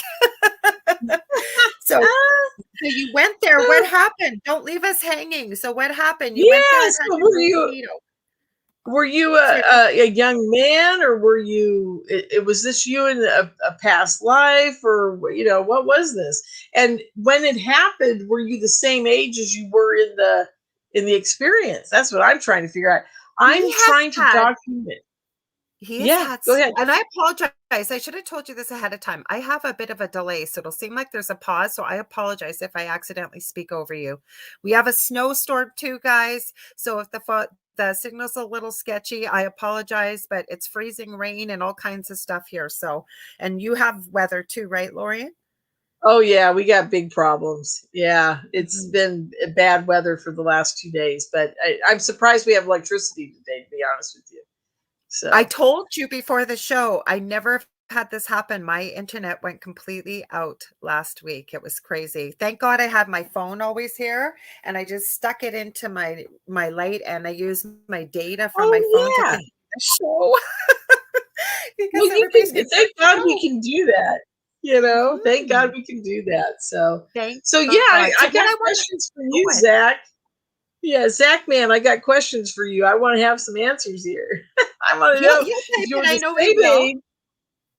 And the reason I'm asking is because I'm trying to do a survey on people who are having timeline jumps, or bleed throughs, whatever we want to call them. I'm trying to find out if they're the same age in the timeline so that they're actually in that timeline, they're moving at the same togetherness or parallel or whatever, or if they're popping in when they're kids or popping in when they're older. And I'm just trying to figure out how we can make that connection so that we can make different decisions by knowing a little bit into the future in another timeline that may be better for us. Maybe we can figure that out in this timeline and make that decision so we end up just like that other timeline if it's a better timeline for us. Anyway, I know I that hear sounds you. kind of crazy, but No, it that's what I'm doesn't. trying to figure out. And by the way, the remote viewers have already done all this. And people don't Yes. Well, understand how advanced our remote viewing military industrial complex is. The remote viewing is a huge part of their reality. What can I say? They don't make a lot of moves anymore without consulting the remote viewing teams. okay, so Big decisions. what about there's the looking glass we've been hearing about. There's all kinds of stuff. There's so many avenues I could go down with you, but I will tell you, Lorien, you will want to talk to Zach because Zach has had the most incredible things. I've known him for years. I know him to be a very honorable and truthful person. And there is a mutual friend of ours. You knew him, Jason Bland from Paranormal Soup. Him Oh, and Zach yeah. have had things that have happened between them that they may have shared a lifetime, I think, before. Like he has had incredible experiences. You will want to connect with him. Now he's written his answer here. Yeah, Jane just said, did Frank Jacob do a video about how Einstein was a phony? Well, we know Einstein wasn't, right, Jane? We know that. So I know why she put it down there, though. But Zach says, I couldn't see myself personally, but based on a conversation, and I'm doing this because some people may just be hearing it, not seeing it. So he says, I couldn't see myself personally, but based on a conversation I was having with someone that walked into my room, it sounded like I was involved in organized crime, that this gentleman that was talking to me resembled Meyer Lansky. Okay, how old were you, Zach? Oh, And how old were you, do you that's figure? cool. He'll put it in here. I know he will. He loves to talk about UFOs and ETs because that's what I wanted to ask you, Lorien. Okay, you keep talking about your conversations with your ETs. So would you consider these maybe like guides? How did you know they were there? And if just share whatever you feel comfortable sharing. And I should have said Well, that at the beginning, but the something you don't hard want to part answer. about Yeah, I call them my ETs because I don't know what else to do, but I would just say And they're that's my okay. angels. Mhm. I know they've taken me. I know that a white flash was by the side of the bed, and this being touched my forehead just like that, and I was propelled to another dimension. I was with God. It was beautiful. That is another whole story. Anyhow, I don't know what they are because they're not. I don't know if angels talk to people every day, but these guys are yakking at me quite often, and they give me lessons. They teach me things. Mhm, I've had mhm. now. Here's another problem I've got. I don't know if it's the reptilians because I was driving home from Vegas about 6 years ago, and Mhm. I got to just outside of Pern, and I felt arms come around my stomach, and I felt a cheek come up to my cheek, and I heard in my head, "We love you. We're working with the rebel reptilians, and we love you. You're helping us." And I'm like, "What?" I was totally freaked out. I'm I mean, driving right now. yes, I was being hugged by a reptilian that I couldn't see, but he's talking to me. I mean, just plain as day. You know what I was my so theory freaked is out. on There that? was Oh, sorry, go ahead. what was that? I was gonna say, I didn't mean to cut you off. I apologize. I was gonna say, but you know what my theory is on this? That just as in human beings, we have good and we have not so good. I think that that's with all ET races because I have heard stories like this about supposedly evil, the evil reptilians, yet I've heard good stories. The Anunnaki, every different race, I've heard good and bad. So I have come to the conclusion. I've even come to the conclusion that exactly what you said. I'm not really hell bent on whom I connect with. I know a lot of people get really hung up on names and things like that. I don't. And I hear them all day long. I don't hear voices. It's hard to explain. It's within the mind's eye. I can ask Yes, questions. They will hold classes. They will share information. But I know it's in my voice, but it doesn't speak the way I speak. And it's also very lovingly. It's meant for my highest good. So I hear what you're saying. And I'm going to add something very quickly. What I was shown, because in the beginning, when I first started this journey many years ago, I asked the same questions: how to open my third eye, what's the name of my guides, blah, blah, blah. But what spirit showed me, like you said, holding a class, that on the other side, that basically it's all like pinpricks of light. Everybody, we're all intermingled, we're interdistinct. We're not distinguishable by what we look like, but what we feel like. So people that are aware of their gifts, we're exactly. almost like a bonfire, if you will, or like those old movies where you're driving down a dark highway and you see the vacancy, no vacancy sign. So it's not only that side that can see and know we can hear and communicate. There's evil beings as well that can see that too. But that's why I never ever once again got hung up on a name. So I hear what you're saying, your ETs or whatever. I'm even willing to entertain that some angels could possibly be ET. I honestly, Oh, I'm willing to absolutely. entertain See, that. that was the answer to your question, is that I think my angels are like a ninth dimensional kind of Mhm. extraterrestrial, Yeah. and that they possibly could be considered angels of religious belief through our time and history. But I think they are ET. I think that they work with the AI or the force that runs the universe, and I think they're very close to that force because they're vibrating at that frequency or whatever it Yes. is we want to call it. And they're just very close to it because I have had very profound experiences with them. And the last time that I was taken and they healed me, they asked permission to work on me. They Aw. said, if we don't do what they go, we need your permission to do this. If we don't do it, you're going to die on Earth. And I Mhm. said, okay, but they've always said to me, Lorien, keep your eyes closed. Whenever I go with them to some with these healing places or these whatever, um, they say keep your eyes closed, and I always do. I keep them closed. I don't know why I obey. I should probably try to open them once in a while, but Because I always keep my eyes closed. you'd know that they're telling Yeah, you I for your prob own good. yeah, they probably are some pretty ugly, reptilians or something that are doing the work. I think that my other dimensional beings are orchestrating the work on me through maybe a more physical type of being in a Mhm. dimension that, because, how can you heal this body in a white light dimension? You can't. You've got to That's not actually, vibrating high enough.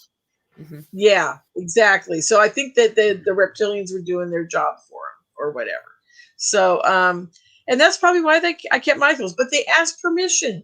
I very seldom hear anybody tell me, oh, yeah, the Greys asked permission to take me and do all the things they did to me. They never asked permission. Yep. Very different world, I'm telling you. So they've always So been there then. Is that what I'm expecting you're going to say then? I Because that's what I my realized when I realized what that voice was. It had always been there. Yes, my voice has always been there. It's always talked to me. It got much louder though when in 2011 it became audible and more like in direct communication than just like a knowing and me knowing and everybody knowing. When I was 53 years old in 2011, I went to a conference and it changed my whole life. I had an experience where there was a triangle ship over the house, and I didn't know it at the time, but I just sat down on the bed and I thought, well, I'm gonna set this up for you. A friend of mine and I both went to this conference together, and she was in the next room. We were staying at an Airbnb house. We just got back. It was Saturday night, and she just walked into the other room. I walked into my room. I quickly changed my clothes, brushed my teeth, sat on the bed, and I realized I hadn't checked my email all day. And I thought, oh God, my boss is probably looking for me, right? So I pop it open, and just as I popped it open, I thought to myself, I wonder if Asolaria, the girl with me, remembers the day that I was talking to her on the phone about going to this conference, and a helicopter suddenly appeared over my house, really low, really loud, and was harassing me and the neighbors. Okay. And I thought it. Now, when you think something like that, it's a fraction of a second. It's not like I got, blah, telling you the story. It takes 100 times longer to tell than it does to think. Yes, exactly. So I'm thinking it in a fraction of a second, and wouldn't you know, a helicopter, the noise in the helicopter appear over the house, or as far as I can tell, the house is shaking. That's how low this thing is. It's going wompy, wompy, wompy, right? And I'm like freaking out because I just thought that, and here it is, another one, right? So I jump up and I go to the window and I look up, and in my head, I can hear all the dogs in the neighborhood bark, and I can hear all this stuff going on. And I look up, and it's not a helicopter. It's a triangle ship. And then they start giving me this download, and they say, we can see through your eyes. We know what you're thinking. We can communicate with you on many levels. We can control you if we want to. We control the planet. We control everybody's mind on the planet. I mean, it went on. It was like, oh my God. It was like one of those profound, just like blew my mind downloads. And then the next thing I know, I'm backing away from the window, and I thought, oh, I'm just going to go to bed. Well, the next day I wake up and I think, God, that's not me. Whenever I see a UFO, I'm usually screaming at the top of my lungs for everybody to come see it, right? And I would have run into her room and grabbed her and brought her to the window if I had not been being controlled. Because that's the first thing I would have thought of was, I'm going to get Asolaria, and grab her, bring her in there. And the next day I asked everybody, I said, God, did you hear that noise last night? And they were like, nope, we didn't hear anything. There was nothing going on. So it was all in my head. So that was really crazy. And that was the day. What was the purpose of it? Did you ever find out why? Yes, the purpose of that was to get me to start putting on all these conferences. That was the whole thing. The mind control conferences were the first ones I did, and they were the toughest. I got to tell you, that was a real battle. Because I was just thinking this happens often with my guests. It's almost like I'll be thinking something to ask them or talk about, and they'll talk about it. And that's what I was just thinking, like, we're not going to have enough time, because I wanted, if you're willing to come on and talk about this kind of stuff, I would love to talk about Super Soldier Program. Yeah, I mean, it's mind control. Yeah.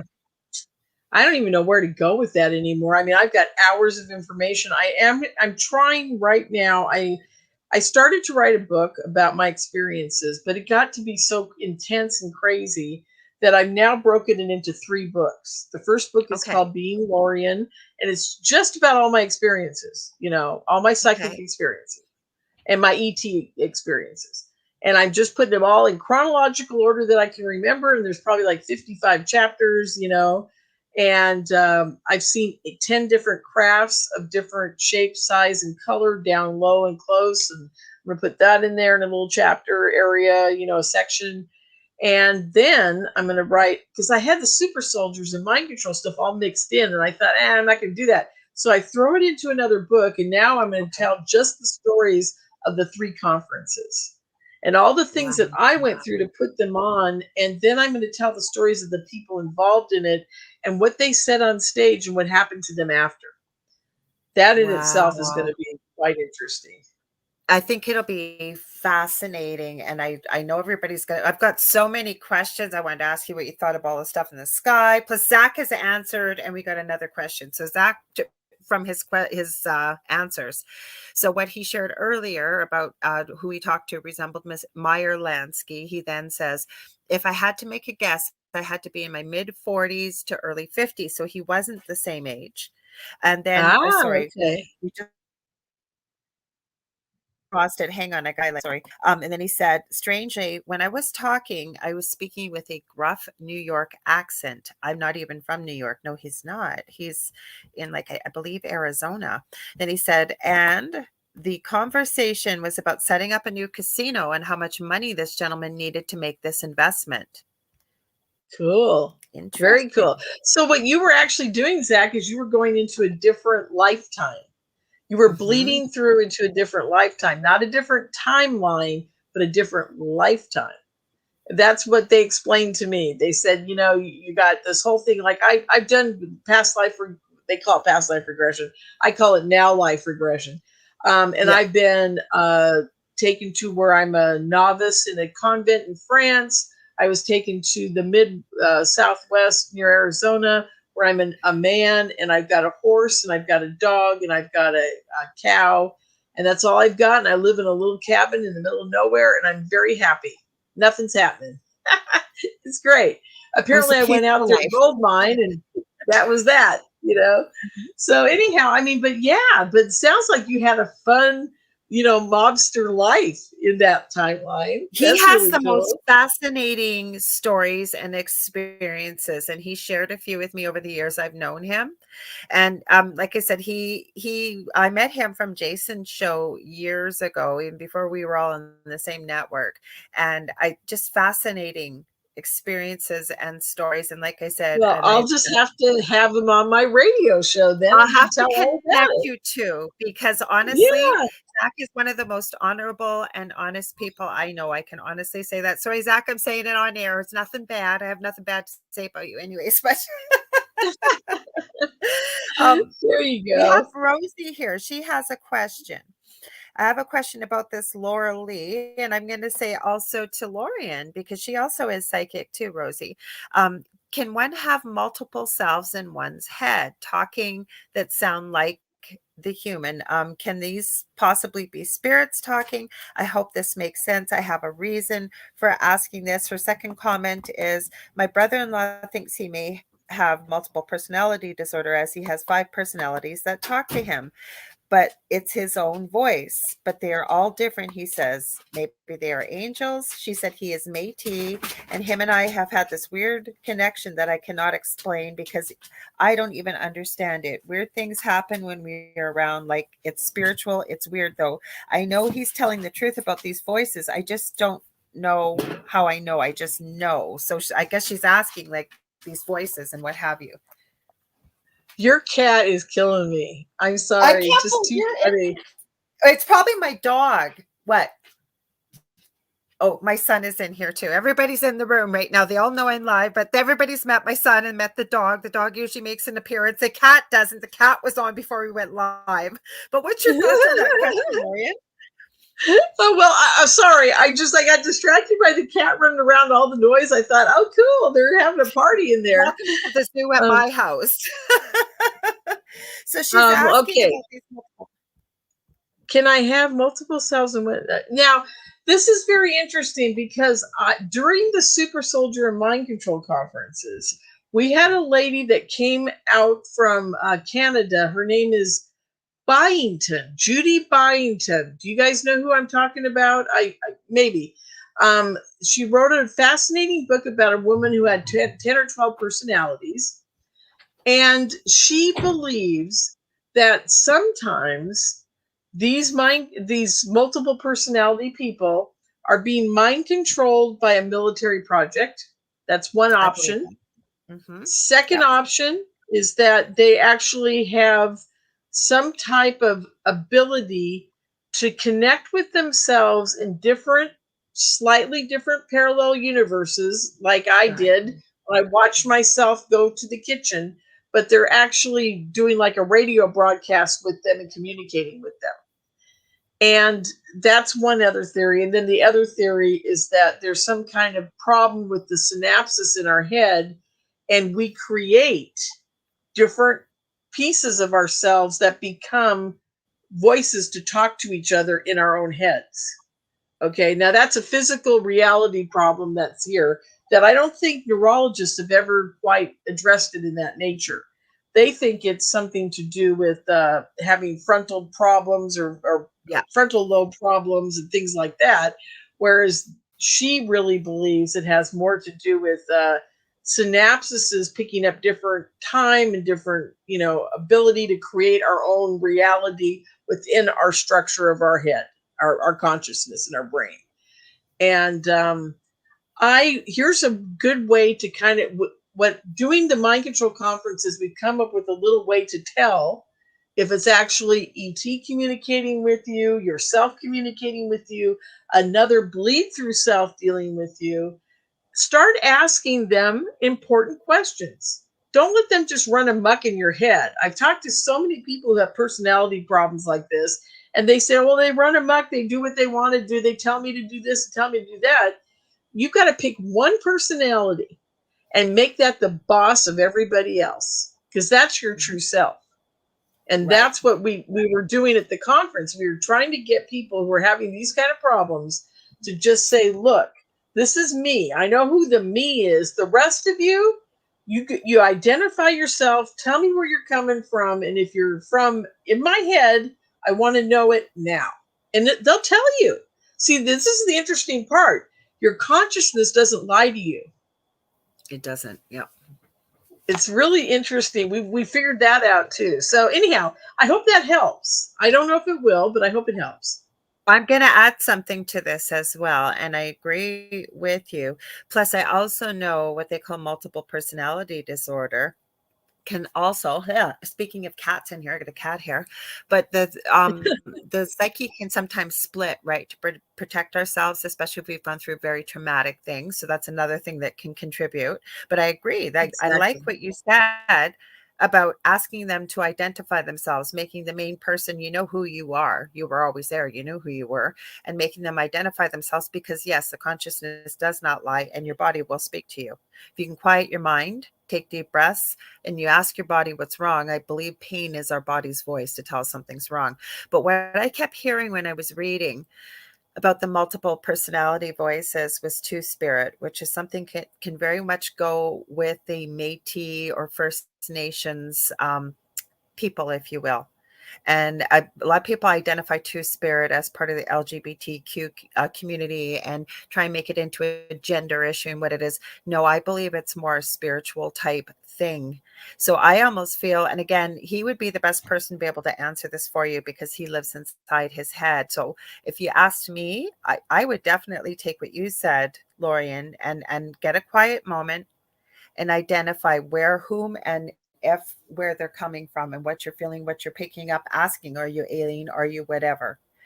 And then, yeah, you have the right to say no or get the hell out if you don't belong there. You do have that right, right? You don't have to let anything run amok. You wouldn't let it do it if it was in front of you. And a lot of people are going to hear this, especially coming from a big pharma background. But I think that the psychiatric care is so far behind. I can tell you honestly, Lorien, with the things I've Yep. heard and the things I have seen, I have often asked myself, many people I've seen diagnosed, say, with schizophrenia. I don't think a lot, not everybody. There are people that are generally, Yeah, they are sure. very ill. But there are many people that they say have had visualizations or hallucinations that I believe they are seeing something that the rest of us aren't seeing. And then they get diagnosed with a psychosis or something. So I love what you shared, but I wanted to throw that in there. And Rosie said, thank you for answering that. And She I appreciated totally agree with you on that, Lorelei. Yeah. that. Yeah. So I think we are so far behind when it comes to the mind. But the other thing I want to throw in with consciousness is our subconscious, our higher self, or super conscious, whatever you want to call it.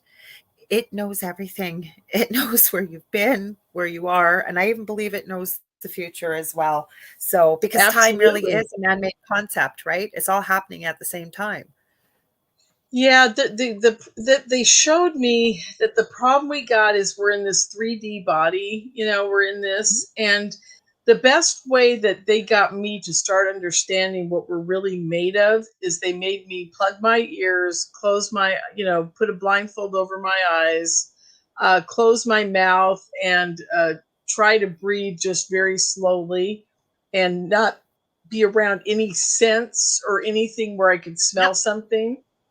Yeah. And they made me just lay still, and they compared it to being Helen Keller. And I thought, oh my God, this is a very interesting concept. It How did is. Helen Keller navigate being in our 3D world, not being in it at all? I ask Because myself that all the time. How did they ever make the breakthrough with communication and language? yes, yeah, it's so interesting to me. And thank God she did make that breakthrough, because what it meant was her higher consciousness was connecting and still making her try to deal with what was being patted on her or touched or, Yeah, whatever. And she finally figured out that that was a connection to another being. She doesn't know yeah, what another being is. She can't see him. exactly. She can't Exactly. hear him. What Mhm, does she know, right? mhm. So it's very interesting to me. They say, look, this is what you truly are. You are all Helen Keller when it comes to Yeah, dealing with another dimension. You have no idea what you're dealing with. You that's can't true. see it. You can't taste it. You don't know what's going on. And there are many, many people who have been touched by a different type of dimensional being. Every time you are consciously connected, physically touching them, whatever, being on a ship, whatever, you are altered on a DNA level so that you can communicate with them. Whether it lasts a lifetime, I don't know. I believe it does. And there are people out there who see ships in the sky all day long because Yeah. they can see to that dimension. And I got to leave here pretty quick, but I want to say I one know thing. you do. It went by way too quick. I know. I'm so sad. My guest just keeps calling me on Skype, and I'm like, oh my God, I'm not ready yet. Um, so here's the deal. I want to leave everybody with this because Yeah, I we think didn't this talk is. about your conference too. Be sure to tell them where to Oh get a hold of God. you, your conference, the Well, whole thing. okay. So first of all, I'm gonna leave you guys with this thing. There's a movie out called Midnight Special. It was made in 2016, and it stars a little boy named I can't remember his name, but it's about a little boy being taken from a cult. So I want you guys to Okay. find it. Midnight Special, not the old one from the 90s. It's Midnight Special 2016. And Okay. it is exactly what I believe we are living in right now. I want you guys all to watch it because I cry I'm every time I writing it think about down. that movie. 2016 Midnight Special. Yep, yep. It's an amazing movie. And then UFO Con is coming up in South San Francisco. So if any of you guys are on the West Coast, please come. An amazing event. I bring scientists, contactees, and researchers all together. And it's a very small event. I call it a boutique event. We only have about 200 seats, and we never fill them all. We get about 175 people, and everybody knows each other, and you get to spend the whole weekend with the speakers. It's not like the other conferences where you go and then the speakers run off with each other. You Yeah. know, you get to go walk up to them after they're done talking. Can I take you to dinner tonight? Sure, okay. And they all hang out with us. And I it's love just, I it. like George Norrie came up 2 years ago, and I've known George for a long time, and he went to dinner with all of us. There were Oh, 14 or 15 of us all nice. just hanging out. And these were half the attendees, half the speakers. And he just sitting there having dinner and, hanging out. I mean, it's not like the other places where they're inaccessible. That's what I'm trying to tell you. If you want to get to know one of them or pick their brain or whatever, just come, hey, I'll take you to lunch. And then they go to lunch with you. You know, I mean, it's, or they sit and talk with you in the lobby for 5 hours. I mean, at night we have all these little groups of people sitting around just yakking away. And I wish everybody I was knows going. Oh, it's so much fun. I mean, it's so different than, and I go to all the conferences. I've had to for years to promote my radio shows and do the things I do, but so different than the big ones because it's intimate and we just have a blast. So anyhow, on that note, watch the movie, go to UFOcon2023.com. And I'm going to give you guys a discount code. Maybe Lorelei can put it up in the box, you know, Let or me wherever write it down and I'll put it in here. Yeah. Okay. Discount code. It is Hang on one second. Okay. Let me know when you're ready. Okay. I'm ready. It's SPKR23. SPKR 23. Okay, speaker. So SPKR 23. Okay. Yes, exactly. SPKR 23. And that will get you $35 off. The going price right now is $160. This is not a conference where we're trying to make money. This is a conference where we're trying to get people there to get educated and understand the phenomena. And that'll get you $35 off. So you get it for $125 for 2.5 days. And very important, go to the website because the hotel room discount is going to go way up on March 4th. So we have until Friday night, March 3rd, to get your rooms. And I would just, if you think you're going to go reserve a room first, and then try to figure out your logistics and buy your ticket and get your airfare, or your driving money, or whatever. But definitely get that room first because that's going to go away and they're not playing game. Last year I talked them into extending it. This year they're not going to. Oh, so your radio show and your website is lorienfenton.com. What about your radio show? Because that's where you're heading right now. Yep, and I gotta go because my guest is looking for me. Name of your show, and then I'll let you go. I promise. What's the name of your show? Thank you, sweetie. Oh, the Fenton Perspective. It's over on Revolution Radio and freedomslips.com. And you can find it. Just go to my website. You'll find it. There's a link there. Thank you. I'll have Lorien back and I'll let you hear this one comment before you run. This was a great show tonight. Thank you, Lorien, for joining us this evening. It was awesome hearing everything you shared with us, and I concur. Oh, thank you, Zach, man. I appreciate it. You guys all be well, and I'm going to click out. Thank you, Lorelei. It was wonderful. Have a great show. Talk to you soon. Talk to you later. Bye. Talk to you later. Wasn't she awesome, guys? Zach, I will connect you with Lorien. You'll want to be on her show. She's awesome, you guys. We barely scratched the surface. I had no agenda this evening. I appreciate your comments. We didn't get to your comment, Anna. I hope you're still here. You had said you're seeing a white wisp of, I'm going to go back here. We had lots of comments, and I apologize, guys. We didn't get to everything. She's so fascinating to hear and talk to. She's got the most incredible stories. Like I said, we barely scratched the surface. So Anna, if you're still here, lately I'm seeing a white wisp, I think you meant, of white vapor. That can mean many things. And again, this is just my perspective, but I have seen many wisps in my own personal experience with the paranormal. Black, I never found was very good. White, sometimes. So, the first question I would ask you is, how does it make you feel? I always ask people, how do you feel when you see it? Where do you see it? When do you see it? Is there anything happening before or after or during that maybe it occurs with some frequency? Does it just come out of nowhere? In my experience, and I don't know all the answers, I will never profess to know it, but I find that a white wisp usually tends to be more frequently associated with something positive. Not always, but many times. But I often ask people, the first thing when they contact me and they talk to me about some type of potential paranormal or whatever it may be, it could be ET, it could be anything, right?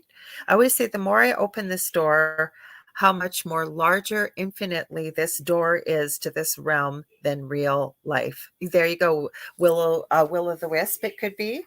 A lot of times I usually find, well, it depends. I would call a will o' the wisp sort of more in the nature realm, if you will, like a nature elemental. It comes from Celtic lore, if I'm not mistaken. Um, so it's hard to say. That's why I don't know if Anna's still here, but if she is, those are the questions. I would ask a lot of questions before I would just say what it is. Could I jump right in and try and feel sort of what she's seeing or hear? I guess, but knowing with what I've encountered with the paranormal, I tend to ask a lot more questions before I just sort of jump in there. Plus, I think the only person that really knows what the experience is all about is the person that's experiencing it. They can ask, what do you think? What do you feel? Maybe this is, why is it occurring?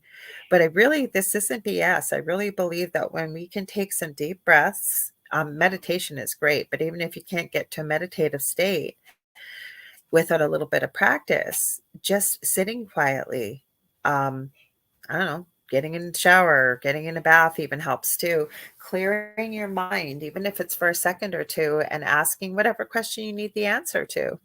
And if you hear the answer within the mind's eye, if you will, within your mind, accept it. Accept it and see where it takes you. Because that is one of the tricks I was taught many years ago. Because like I said, years ago, I asked the same questions. What are the names of my guides? What are the names of my angels around me? And it was something that I learned was, again, to clear the mind after taking a few deep breaths and getting into more of a relaxed state, and then asking, what are the names of my guides? Or what is the name of my main guide, for example? Maybe you hear a name as common as Mary or Betty, and you think, oh my God, that's my imagination. There's no way my guide's name is that name. Maybe it isn't. But the fact that you're making that connection and you accept that name, for example, say the name Betty, well, you know, whenever you say the name Betty, that guide, regardless of what their name is, may very well answer to that name because you're making that association. Plus, then you start to get to know what that energy feels like, what it sounds like, what kind of linguistics it uses, maybe what it's there for, what's the purpose? Are they there to help guide you, maybe answer questions? Because spirit will hold classes with you. I have to agree with what Lorien shared. You just have to ask and be open to what you receive. And again, meditation is what I would call a light worker, if you will, or someone that connects with the other side, our workspace. But you don't have to be doing that to meditate. I mean, pro athletes do it, CEOs of the major companies do it. That's where all the answers are. You can get, I believe 15 minutes of meditation is akin to, I've heard, anywhere from 45 minutes to an hour and a half worth of sleep. It's so beneficial for all of us should be doing it. So again, when you've got questions, the only person that really knows, same thing that it really made a lot of sense to me with, is dream interpretation. Same as, what does a crystal mean, right? And I'm not knocking what people have taken their time and hard-earned, knowledge and, writing out books, for example, but that's their interpretation of what it means, right? So say you pick up a crystal, and I'm just going to pick any name, say pink quartz, and we know supposedly it's associated with love and what have you. You pick it up and you feel something different with it. That means that your association with a pink quartz crystal, that's between you and that quartz crystal. And it's okay. I don't think there's any right or wrong answers. I think we do know the answers to go within. We've just never been taught to go within. Like I said, that's been a big question I've always asked my whole life, is why do we always think we need a leader? When I've used the fake scenario, well, maybe it has happened. I'm sure it has. A whole ship crashes on a desert island, and people right away, what happens once we get over the shock and people are okay, and we sort of figure out, okay, how are we going to survive? Someone is always looking for somebody to be the leader, and somebody will naturally step up and be the leader. The majority of people will follow. There may be people that don't agree. Sometimes we have split off groups, but instead of people thinking for themselves, and that when I say thinking for yourself, I don't mean that we're all splitting off on our own and everybody has a different idea. But instead of gathering as equals, we always seem to look for a leader. And I've never understood that, because we all have brains and we can all think for ourselves. We're capable of conversation and discussion and agreeing to disagree and compromise. And I think those are arts that we're losing in this day and age. Well, I've talked long enough. I'm so glad all of you are here. Great questions, great comments. If you have anything else, maybe you want to ask, feel free to put it in the comments. I know Lorien's not on social media a lot, but I'll be happy to forward it to her for you, as well as I'm going to have her back on again. And I wish I had remembered. I was in such a hurry today, guys. It was a crazy day. But I have another great guest for, I know who I have next week. I have Augie Nost. Now, he's a good friend of mine. He was on the same network with Lorien and I years ago. He had asked me to do the show. We're going to be talking about the afterlife and people talking about, is this the end times and things like this. And it's going to be a really interesting discussion. So I hope you guys will join me same time, same space next week, 6 to 8 p.m. Eastern Standard Time on the Angel Rock. But don't forget, I'm going to be back with Dave Hansel this Thursday with the thing at the foot of the bed. We have a whole bunch of things. We're not sure what we're going to be talking about, but it's going to be something interesting. And don't forget, whoever's there in the live show, we pick at least one person to do an unpredictable, predictable reading at some time during that 2-hour time period, which is from 6 p.m. to 8 p.m. as well, Eastern Standard Time. You ever want to get a hold of me, you can get a hold of me on Facebook.com/Angel Rock. If you've got questions, show ideas, guest ideas, maybe you want to book a reading, maybe some healing work. I also do mentoring. I have 2 groups on Facebook, Paranormal University for all things paranormal, and the Angel Rocker Tribe for all things, many esoteric type things we talked about tonight. And Zachman goes, Augie's back. I'll be able to give him some crap for living in Tucson. That's right, Zach. You come there and give him crap. You know he'll laugh. And Shannon says, thank you for a great show, Lore. Well, thank you guys for all being here, ladies and gentlemen. And yeah, I'll see you next week. Stay tuned, because coming up next are the lovely Syracuse's Philip and Julia, and they've got the Horsefly Chronicles. They've always got great guests. Okay. Love to all of you guys. Much love and light, and good morning, good afternoon, or good evening, wherever you might be. We'll see you this Thursday, guys. Okay. Take care.